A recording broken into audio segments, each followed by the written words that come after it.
Good morning students. Next देखिए अपने पास जो क्या आएगा, पावर फैक्टर।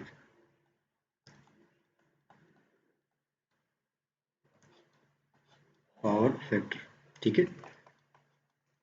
इससे पहले जो इक्वेशन आई थी वो कौन सी थी?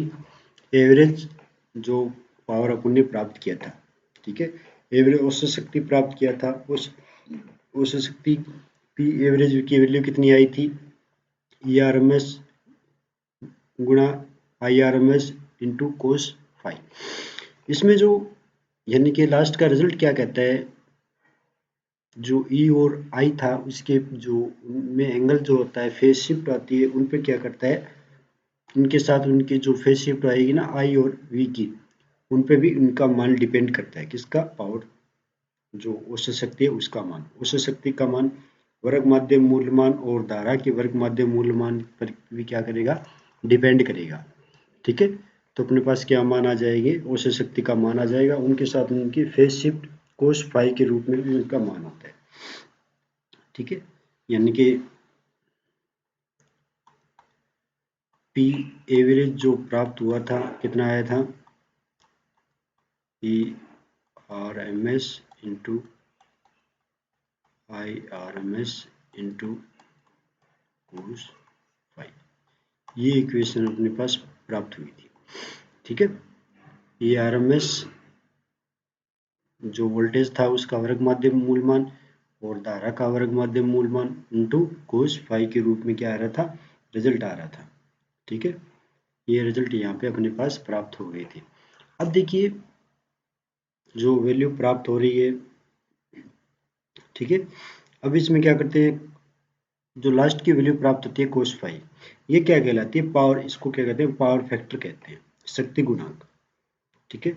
शक्ति गुणांक कहते हैं। इसमें क्या है, यानी कि इसकी डेफिनेशन दे तो क्या आ जाएगा, प्रत्यावर्तित धारा परिपथ में धारा व वोल्टता के मध्य जो कलांतर होता है उसकी कोज्या क्या कहलाती है, शक्ति गुणांक कहलाती है, ठीक है।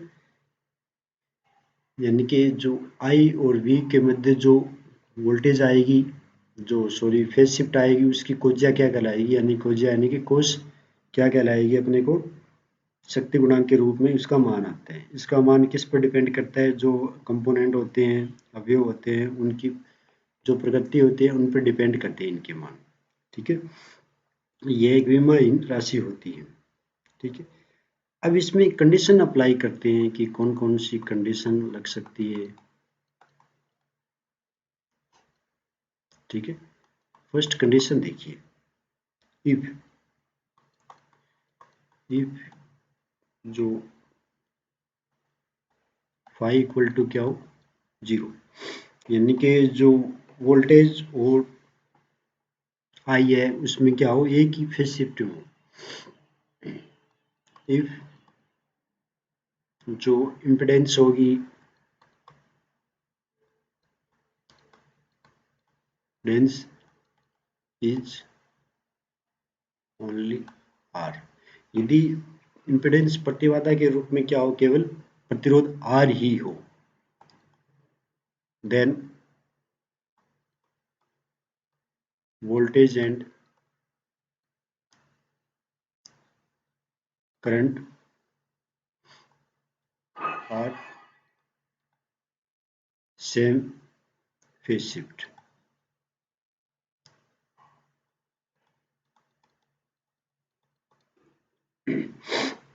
ठीक है।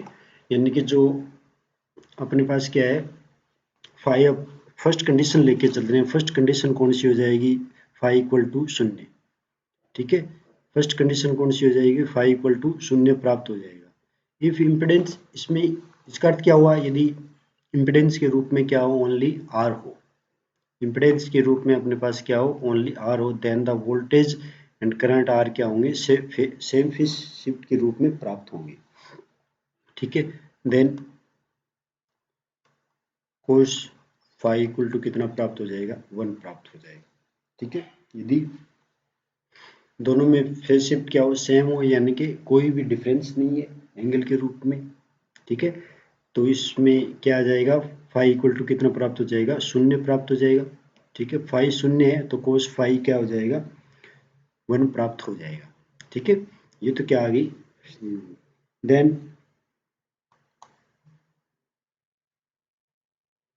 एवरेज पावर इन सर्किट कितनी हो जाएगी,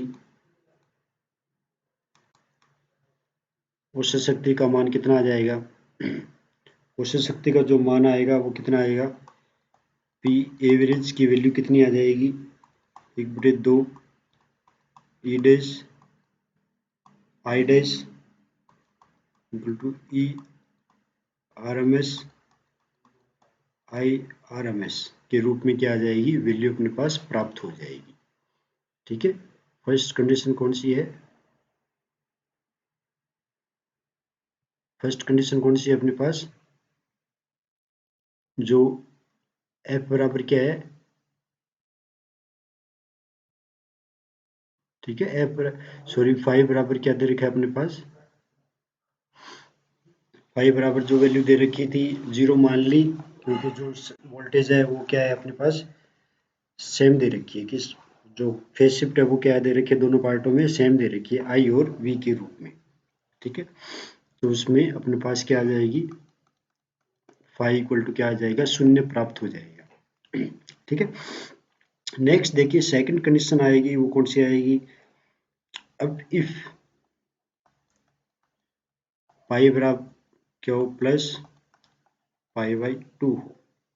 ठीक है, इफ यानी कि ओनली क्या हो, प्रेरकता हो, यानी कि केवल एल लगा हो, देन जो कलांतर आएगा वो कितना आएगा, if in circuit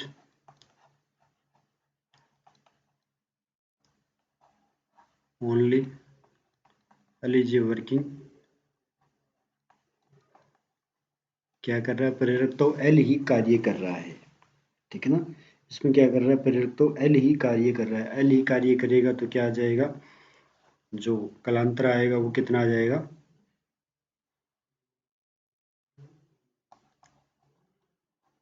then phase shift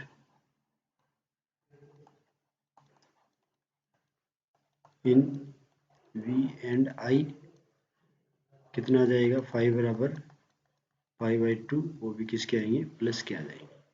ठीक है, दोनों में क्या हो, यदि एल वर्किंग कर रहा है तो क्या आ जाएगा अपने पास, फेज शिफ्ट आएगी आई और वी में क्या आएगी, प्लस पाई बाई 2 के रूप में फेज शिफ्ट प्राप्त हो जाएगी। ठीक है, तो कितनी वैल्यू प्राप्त हुई यहाँ पे, फाइव बराबर कितना आया, plus pi by 2, then cos phi बराबर कितना आएगा, 0, यानी कि जो केवल एल प्रेरकता कार्य कर रहा है, देन क्या आ जाएगी, फेज शिफ्ट क्या रहेगी इसमें, प्लस पाई बाई 2 रहेगी, तो कोस फाइव बराबर कितना आएगा, शून्य प्राप्त हो जाएगा, देन पी एवरेज क्या आएगी, 0 आ जाएगी। ये तो क्या थी, सेकंड कंडीशन थी।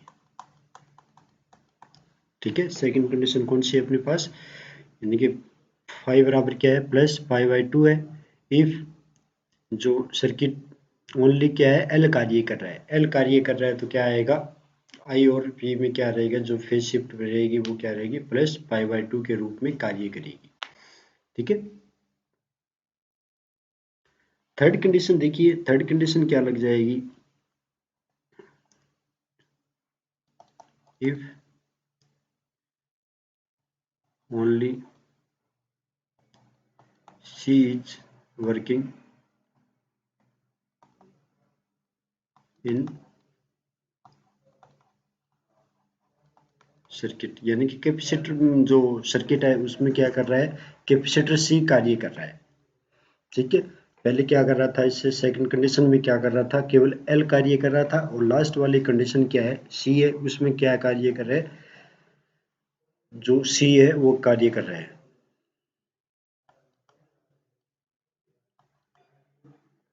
देन क्या आएगा, V and I phase shift कितनी हो जाएगी दोनों के मध्य? Phase shift minus pi by 2, यानी कि फाई बराबर क्या आया अपने पास? माइनस पाई बाई 2 आ गया। कोस माइनस पाई बाई 2 या कोस फाई इक्वल टू कितना आ जाएगा? 0 प्राप्त हो जाएगा। और यदि ये 0 आ रहा है तो रिजल्ट क्या आएगा? पी एवरेज कितनी आएगी? 0 प्राप्त हो जाएगी। ठीक है। इफ ये लास्ट वाली वर्किंग कितनी आ रही है अपने पास? सी जे, सी कार्य कर रहा है तो कितना आ जाएगा अपने पास? आई और वी के मध्य जो फेज शिफ्ट आएगी वो कितनी आएगी? माइनस पाई बाई 2 के रूप में फेज शिफ्ट आ जाएगी। फाई बराबर कितना है? Minus pi by 2 cos phi equal to कितना आ जाएगा? 0। ये कौन सी आ गई? थर्ड कंडीशन अपने पास पुट हो गई।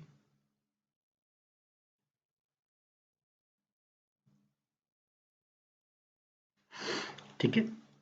और इसकी जो लास्ट कंडीशन आएगी वो कौन सी आ जाएगी? लास्ट कंडीशन देखिए, यानी कि एलसीआर तीनों क्या हो? श्रेणी क्रम में हो।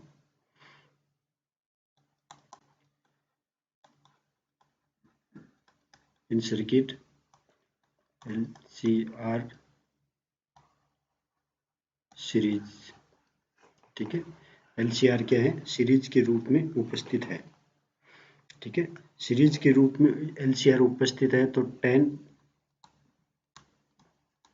फाइव बराबर कितना आया? Omega L minus 1 upon omega C upon कितना आ जाएगा? आर, या एक्स अपॉन आर वैल्यू प्राप्त हो जाएगी। ठीक है।